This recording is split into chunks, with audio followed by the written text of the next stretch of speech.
Bismillahirrahmanirrahim. Elhamdülillahi Rabbil alamin. Esselatu vesselamu ala Rasulina Muhammad wa ala alihi wa sahbihi ecmain. Amma ba'd. Assalamu alaikum. Hurmatly cemaat. Allah Taala Navruz ayında kılgan ibadatlarımızды kabul kılsın. Allah Taala bardıq kılgan tilek, dualarımızды kabul kılıp, her birimizden maksat tilegimizge jetkirsin. Ошондой эле Аллах Таалам өзү разы болгон, Аллах Тааланы разы кылган инсандардан кылсын. Анткени Аллах Тааланы разы болуштугу мусулман баласы, мусулман үчүн өтө чоң бир ийгилик. Ошого дайым дуада биз эме кылабыз? Аллах Тааланы разы болуштугун сурайбыз да. Аллахумма инна насалука радака вал жанна ва наузу бика мин сахатика ван нар. Аллахым, мен сенден разы болушуңду, бейишиңди сураймын. Аллахым, мен сени менен өзүңдүн каарыңдан, ачууңдан, газабыңдан сакташыңды сураймын, жана тозогуңдан сакташыңды сураймын деп дайым дуа тилек кылабыз. Аллах Таалам ушундай тилектерибизди ушул ыйык айларда турабыз, айлардын эң улугу болгон Аллах Таалам өзү кабыл кылсын ошо кылган дуа тилектерибизди. Биздин бүгүнкү ушул убакытта бир аз убактыбыз бар.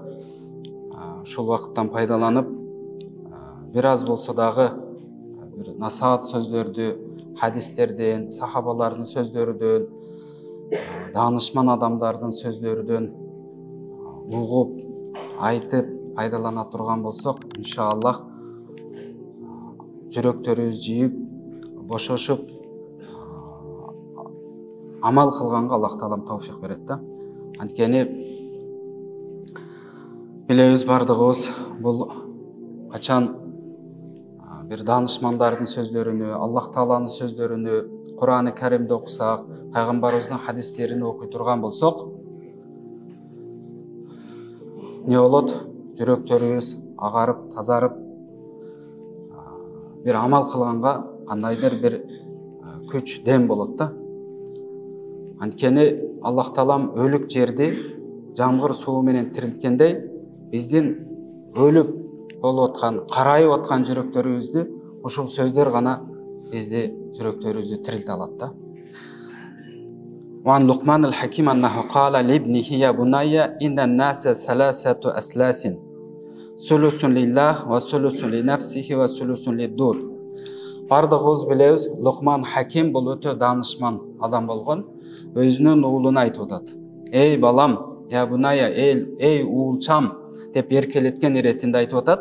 Албетте адамдар үчкө бөлөбүз дейт. Сулусун лиллах, 1/3 Алла үчүн, ва сулусун ли нафсихи, 1/3 өзү үчүн, ва сулусун лиддуд, 1/3 курттар үчүн дейт. Фамма ма хуа лиллахи фа рухуху. Алла үчүн болгон нерсе бул биздин рухубуз экен.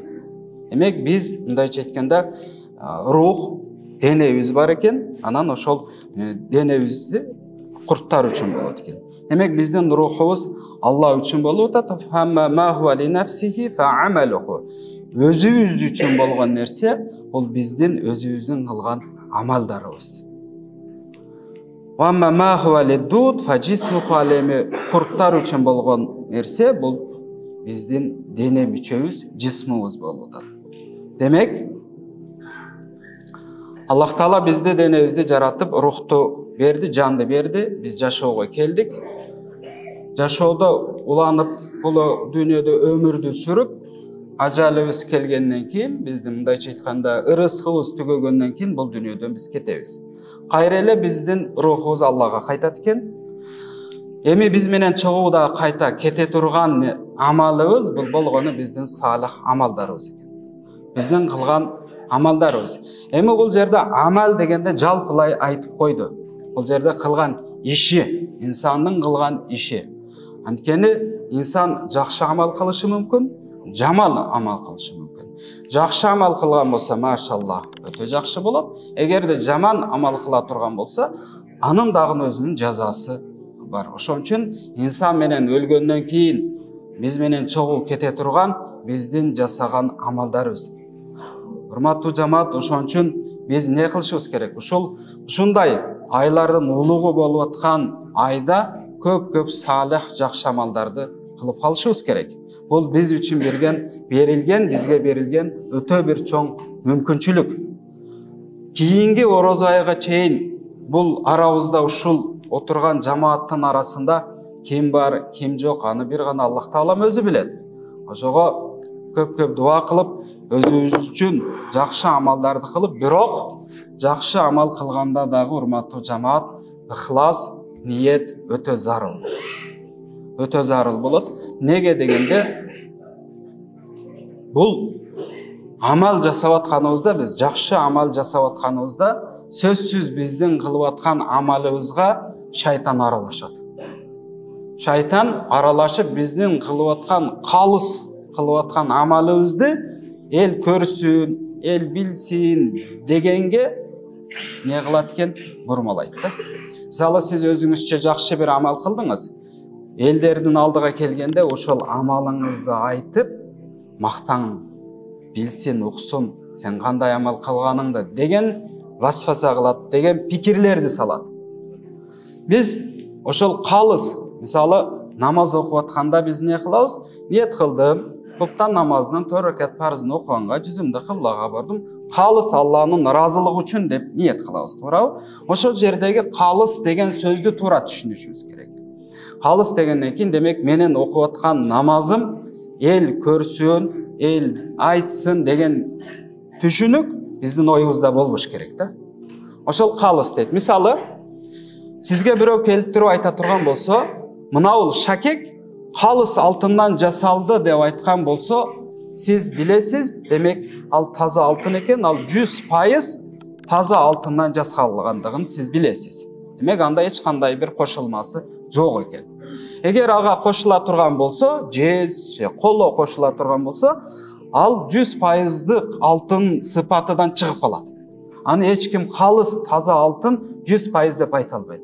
Ошол сыяктуу эле биздин кылган амалдарыбыз калыс Алла үчүн болбой калгандыгынын бир себеби рия деп коет, эл көрсүн десек, же болбосо эл айтсын, аланчы ушундай амал кылыптыр, аланчы ушундай бир мечит салдырыптыр, аланчы бир жака барып ушундай бир ажылык кылып келиптир, же болбосо ушундай бир амалдарды жасаптыр деп эл айтсын мени деген ниетте барып келсе же аткара турган болсо, анын кылган амалы калыс Алла үчүн болбой калды. Ал амалыга рия же болбосо сума деген аралашма, коло жез сыяктуу эле аралашып калды. Ошон үчүн урматтуу жамаат, бул жакшы амалдарды жасап атканда өтө ниетке, өтө бир ыхластуулукка бекем болуш керек. Себеби биздин душманыбыз болгон шайтан бизди акыретке барганда бул дүйнөдө кылган амалдарыбыздан кур калтырыштыкка аракет кылат. Бул дүйнөдө ойлорду алып келет, васваса кылат, пикирлерди салат. Ошентип отуруп биздин кылган амалыбыз калыс Алла үчүн болбоштугуна не кылат? Шайтан күчүнүн барышынча аракет жасайт да. Демек, адам үчкө бөлүндү. Руху Алла үчүн болду, кылган амалы өз үчүн болду, амалыны биз жакшы, жаман деп бөлүп алдык. Анан денебиз курттар үчүн экен. Өлгөндөн кийин бардыгыбыз билебиз, кабырга коюлабыз, биздин денебиз чирип, ошо курттарга жем болуп кетет. وعن بعض الحكماء أنه قال: ثلاث من كنز الله تعالى لا يعطيها الله إلا من أحبه الفقر والمرض والصبر. Кейбір данышман адамдар айтып атат, 3 нерсе бар дейт. Бул ушул 3 нерсе Алланын кениден. Канз, Алланын берген кени байлыгынан дейт. Бул нерселерди, ушул 3 нерсени кимге берет дейт? Аллах Таала өзү жакшы көргөн инсандарга берет экен. Биринчиси факырлык дейт. Бечара болуштук дагы. Бул дагы мисалы кейбир инсандар факыр болуп, бечара болуп жашагандыгына наразы болушу мүмкүн да. Жок. Сен аракет кылдың, өзүңдүн ишиңди жасап атасың, сага эч кандай бир байлык берилбей жатат. Сен буну билишиң керек, Аллах Таала сени жакшы көргөндүгү үчүн сага берип аткандыгына. Экинчиси болсо вал марад. Оруйбуз. бұл дүниеде жашайбызбы? Аллах Таалам пендесini ар кандай жол менен сынап алат. Бириге жакырчылыкты, кембагалчылыкты берип сынай турган болсо, кээ бирине байлыкты берип сынайт. Кээ бирине ден соолукту берип сынайт, кээ бирине ооруду берип сынайт. Үчүнчүсү болсо вассабру, сабырдуулук. Бардыгыбыз билебиз, бул сабырдуулук биздин шариятыбызда өтө бир багланган сыпаттардан. Ким сабыр кыла турган болсо, ага эсепсиз сооктор бериле турган.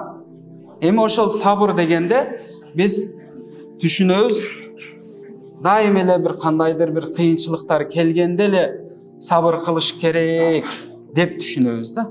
Ооруганда, же болбосо банкрот болуп калганда, же бирөөсү жакыны бир кайтыш болгондо, же дагы бир иши кылып, ушундай бир кыйынчылык башка түшкөндө, же жашоо турмушта ушундай бир кыйынчылык келгенде, ошондо сабыр кылыш керек деп түшүнүшүбүз мүмкүн да. Жок. Сабырдуулук бир эле ушундай бир сыноолордо эмес, балким сабырдуулук ибадатта дагы керек. Мисалы ушул жерде азыр таравих намазды окуп атабызбы? Сабыр кыла турган болсок, биз таравих намазды аягына чейин туруп окуй алабыз. Эгер сабырсыздык кыла турган болсок, анда 4 рекет, 8 рекет же ортосунда жай бүтүрбөстөн чыгып кеткендер дагы бар. Бул сабырсыздыктын бир белгиси болот да. Демек, сабыр кылыштык бул бир эле кыйынчылыктарга эмес, балким сабыр кылыштык ибадатта дагы. Мисалы үчүн сиз Кур'ан окушуңуз үчүн дагы сиз сабыр кылып отурсаңыз, же болбосо илим алыш үчүн дагы сиз сабыр кылсаңыз илим ала аласыз. Кур'ан окушту үйрөнөмүн десеңиз дагы сиз сабыр кылсаңыз, ошого сиз жете аласыз да. Бирок кыйынчылык түшкөндөгү сабыр кылыштык бул айнда садматул ула дейт. Ошол кыйынчылык баштап биринчи жолу түшкөн учурда сабыр кылыштык, ошону сабыр деп айтабыз да. Пайгамбарыбыз бир күн өтүп баратса, бир аял кабырдын алдында өзүнү жылмалап, кыйкырып, ыйлап аткан болот да. Анан пайгамбарыбыз сабыр кыл деп айтат. Жанагы аял, сен билбейсиң мага кандай кыйынчылык түшкөндүгүн, ким өтүп кеткендигин, ошонун өмүрдүк жолдошу каза болот да. Анан ошого ыйлап сабырсыздык кылып аткан болот да. Анан пайгамбарыбыз ошо сабыр кылгын десе, пайгамбарыбыз жирки берет баягы аялчы. Эми бир эле өзүгө баягыдай мусибат түшкөн сыңары да. Анан пайгамбарыбыз кеткенден кийин сахабалар айтат, сен билбедиңби бул киши ким экендигин? Бул пайгамбарыбыз го дегенден кийин баягы аял анан өзүгө келет. Анан өзүгө келип, пайгамбарыбыздын үйүнө барат дагы, я Расулаллах, мени кечирип койсоңуз, мен эми сабырсыздык кылып коюпмун, кечириңиз деп кечирим сурап барганда, пайгамбарыбыз анан ошондо ушул жоопту айтат да. Ас-сабру айнда садматул ула дейт. Сабыр кылыштык бул ошол биринчи зарба дейт, биринчи мусибат түшкөн учурда сабыр кылыштык, ошол сабыр деп айтат да. А бизде не кылабыз? Биринчи ошондой удар дейбиз, биринчи зарба дейбиз, ошол биринчи түшкөн учурда сабырсыздык кылбай, ардекени сүйлөп, мындай кылганда мындай болот эле деп туруп, айта турган сөздү айтып, уруша турган менен урушуп бүтүп, анан кийин басып өзүбүздү токтоткондон кийин, эми Кудайдын буйругу экен да, эми не кылабыз, эми аргабыз жок да деп баштайбыз. Ал сабырсыздык эмес. Сиз каалайсызбы, каалабайсызбы, ошол учурда сиз баары бир колуңуздан эчтеке келбейт да, чыдап турушуңуз керек болот. Демек, сабыр дегени ошол сизге кыйынчылык баштап түшкөн учурда сабыр кылсаңыз, сиз ошондо гана не кылат экенсиз? Аллах Таалам уада кылган эсепсиз соопторго жетишесиз да. Анан баягы ачуу тарап бүткөндөн кийин анан эми сабыр кылабыз да деп монтуп турушсаңыз, анда бул сабыр дебесек дагы болот да. Бул дагы биз үчүн не болот экен? Өтө бир чоң сыноо болот да. Ошол жерде пендем сабыр кылабы? Себеп бардыгыбыз билебиз, бардыгыбыз ишенебиз, бардыгыбыз этикад кылабыз.